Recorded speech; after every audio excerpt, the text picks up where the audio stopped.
الحمد لله وكفى الصلاة والسلام على سيد الأنبياء والمرسلين أما بعد أعوذ بالله من الشيطان الرجيم بسم الله الرحمن الرحيم وعباد الرحمن الذين يمشون على الأرض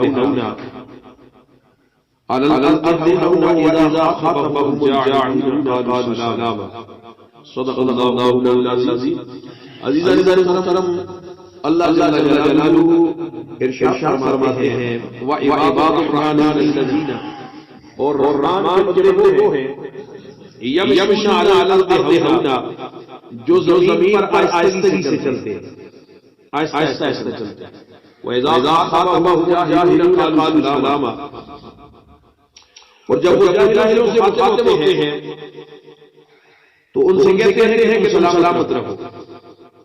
حضرت عائشہ سلام اللہ علیہا کی سیرہ سے مروی ہے، فرماتی ہے کہ میں نے حضور علیہ السلام کو کبھی زور سے ہنستے نہیں دیکھا کہ آپ کے منہ کا انگلی ایسا ہے ظاہر ہوا ہو، نظر آیا ہو. آپ صرف صبر فرمایا کرتے تھے. اور اللہ سبحانہ وتعالی جل مجدہ کریم قرآن مجید کا حمید میں ارشاد فرماتا ہے لا تمشي في الارض مرحا، زمین پر اگر نہ چل، نہ بلندی میں پہاڑوں کی برابری کر سکتا ہے اور نہ ہی اپنے اس تندخوئی سے زمین کے سینے کو چھین سکتا ہے. یعنی زمین پر اللہ سبحانہ وتعالی نے اپنے کو فرمایا عاجزی کے ساتھ رہو، وقار کے ساتھ رہو، اور ہمیشہ اللہ سبحانہ وتعالی جل مجدہ کریم بارگاہ میں سر جھکا کے رہو، اکڑ کے نہ چلو، کیونکہ شیطان اکڑ گیا تھا اللہ سبحانہ وتعالی کی بارگاہ میں. تو کروڑوں سال کے سجدے ہیں اس کے کام آئے، اس کے کروڑوں سال عبادت ہے برائی نہیں گئی.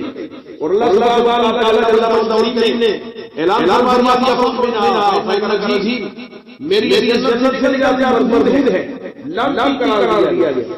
اس نے بھی تکبر کیا اور انکار کیا، اکڑ گیا. تو فرمایا رحمان کے وہ ہیں یمشون علی الارض ہونا، جو زمین پر چلتے ہیں وہ آہستہ چلتے ہیں. اور جاہلوں سے اگر پالا پڑ جائے تو کہتے ہیں تم سلامت، یعنی بحث نہیں کرتے، جاہلوں سے بحث نہیں کرتے. اور میں نے کسی جگہ پڑھا تھا کہ جب کسی ایسی آدمی سے آپ پالا پڑ جائے، آپ کو بات چیت کرنی پڑ جائے جو بے جا بحث کرنے کا عادی ہو اور جاہل ہو اور اصل بات کی حقیقت سے آشنائی اسے نہ ہو، تو آپ سے یہ بات ختم کر دیا کریں کہ آپ ٹھیک کہہ رہے ہیں، آپ ٹھیک کہہ رہے ہیں، بس اتنی بات کہے گی تو آپ نکل جائیں. تو فرمایا یہ اندازہ تخاطب ہمیں بتا رہا ہے اذا خاطبهم الجاهلون قالوا سلاما. جب جاہلوں سے مخاطب ہو، جاہلوں سے پالا پڑ جائے تو کہو جی تم سلامت رہو. یاد رکھیے فضول گفتگو کرنا جو ہے یہ بھی انسان کے لیے اس کے نامہ اعمال میں سوائے اس کے گناہوں کو بڑھانے کے اور کچھ نہیں. ایک مشہور مقولہ ہے کہ خاموشی بھی عبادت ہے. خاموشی کیا ہے؟ عبادت. بندہ جب تک خاموش رہتا ہے کسی نہ کسی فکر میں رہتا ہے، تفکر میں رہتا ہے. اور یہاں سوچ کر یہ ہو انسان یہ بتائے کہ میں نے خاموش رہنا ہے، لیکن اس خاموشی میں جو فکر کرنی ہے وہ اپنی آخرت کی فکر کرنی ہے. اس خاموش رہنے میں میں نے غور و فکر کرنا ہے، اللہ کی آیات اور نشانیوں میں فکر کرنی ہے، غور و فکر کرنا ہے.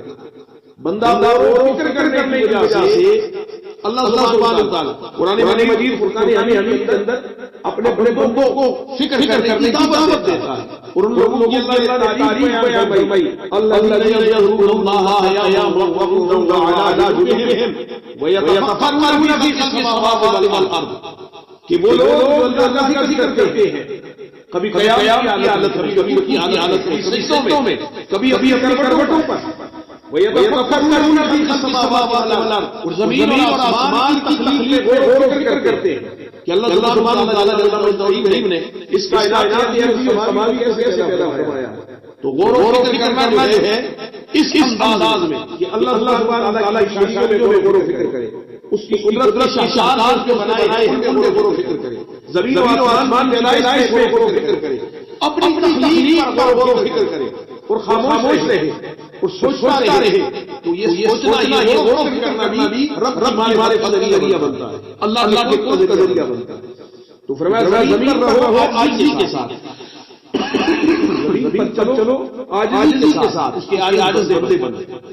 یاد رکھیے نبی کریم علیہ الصلوۃ والتسلیم جب آپ زمین پر چلتے، کہیں تشریف لے جاتے تو سر جھکا کر عاجزی کے ساتھ چلا کرتے۔ حضور علیہ السلام حالانکہ ساری کائنات کو رحمت بنایا، دو جہاں کے خزانے آپ کے کرم میں ہیں، لیکن پھر بھی عاجزی کا یہ عالم ہے کہ آپ دعا فرماتے ہیں مجھے عاجز اور مسکین لوگوں کے ساتھ، اور کل قیامت کے دن میرا حساب ایسے لوگوں کے ساتھ فرمانا۔ تو صاحب کو زندگی اللہ سبحانہ وتعالی نے بندگی کے لیے دی، اور بندگی اکڑ سے، اور بندگی اکھڑ خان سے، اور بندگی تکبر سے نہیں ہوتی، بندگی عاجزی سے ہوتی ہے، بندگی انکساری سے ہوتی ہے، بندگی تواضع سے ہوتی ہے۔ بندہ جب تواضع اختیار کرتا ہے، انکساری اختیار کرتا ہے، عاجزی اختیار کرتا ہے، تو پھر اللہ سبحانہ وتعالی اسے بلندیاں عطا فرماتا ہے۔ کیوں؟ اس لیے کہ دانا آگ میں ڈل کر گلوزار ہوتا ہے۔ جب تک وہ خالی نہیں ملتا، مٹی میں رول نہیں جاتا، نہ اس سے توتا نکلتا ہے، نہ اس کے ساتھ پھل لگتے ہیں، نہ پھول لگتے ہیں۔ پھل اور پھول لگنے کے لیے مٹی میں رولنا پڑتا ہے۔ تو جو عاجزی اور انکساری اختیار کرتا ہے، اللہ اس کو بلندی عطا فرماتا ہے۔ اللہ سبحانہ وتعالی جل وجلہ کریم ہمیں اعمال صالحہ سے زندگی نکلنے کی توفیق عطا فرمائے۔